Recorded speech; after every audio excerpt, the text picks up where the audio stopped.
the FA Cup, Preston had the chance to go top of Division 2. They took it at home to Wycombe. Steve Basham's first goal for Preston after joining on a month's loan from Southampton. Basham's first came from open play on 9 minutes. The second goal of the match came from the penalty spot, and Wycombe were back in the game. Striker Andy Baird was brought down by Preston defender Ryan Kidd. John Cornforth made the penalty count. Somehow, Kidd escaped further punishment for the foul. In fact, referee David Laws didn't show Kidd a card of either colour. And that made Wycombe manager Laurie Sanchez see red in every sense. Sanchez was furious. He was brought to book by referee Laws and escorted from the bench by officers of the law. Another test of the laws of the game for Mr. Laws came when Preston's Sean Gregan was pulled up for a foul against Baird. Gregan had already been booked. Everybody in the ground was expecting a red card, but again, Mr. Laws was lenient. Again, Wycombe took the law into their own hands. Michael Simpson protested a little too much. His name did go into the notebook. Preston proceeded to win the match and go joint top with Fulham. Goals scored gives Preston the edge. Basham's second of the game, 2-1. Not much is going for Wycombe at the moment. Paul Emblem missed an equalising chance towards the end. They're joint bottom of the table. Again, goals scored just keeps them in front of Macclesfield.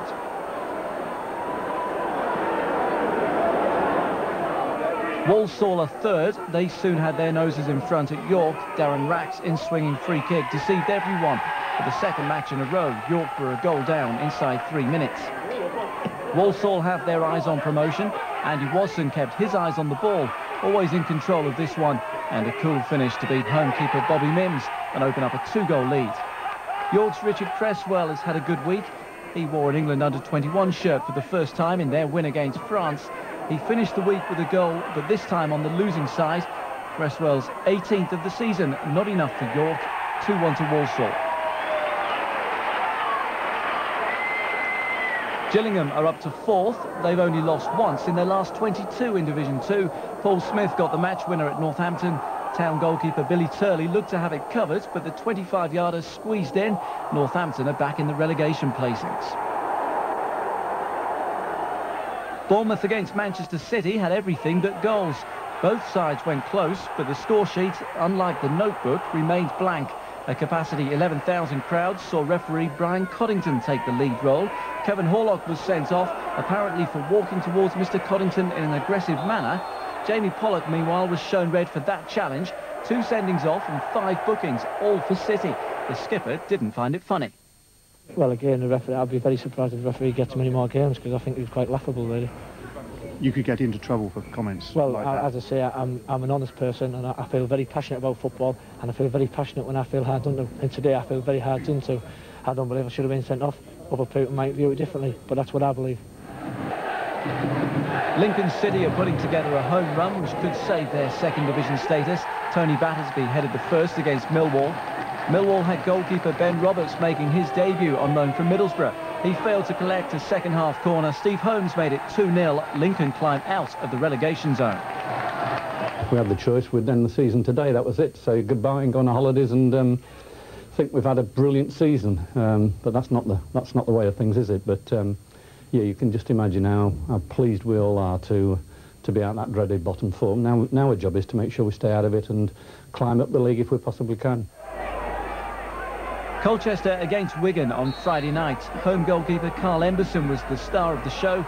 He kept Wigan at bay, and at the other end, the U's took a surprise lead. Richard Wilkins' header on 22 minutes. Boosted by that, Colchester made it 2-0 6 minutes later.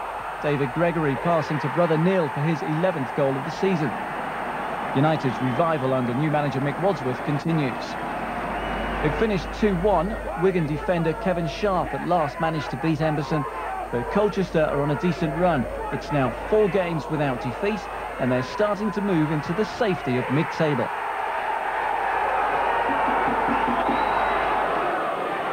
Notts County manager Sam Allardyce used to be in charge of Blackpool. Blackpool boss Nigel Worthington used to play for County.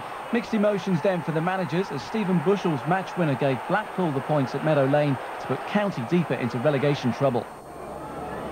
6 points separate Reading and Burnley in mid-table. Reading have the advantage. They took the advantage at Turf Moor. Darren Caskey's goal came from a narrow angle and against the run of play. An equaliser was the least that Burnley deserved. Lenny Johnrose made an impressive debut for the Clarets, but it was defender Brian Reid whose goal finally earned a share of the points. It came in the final minute, 1-1.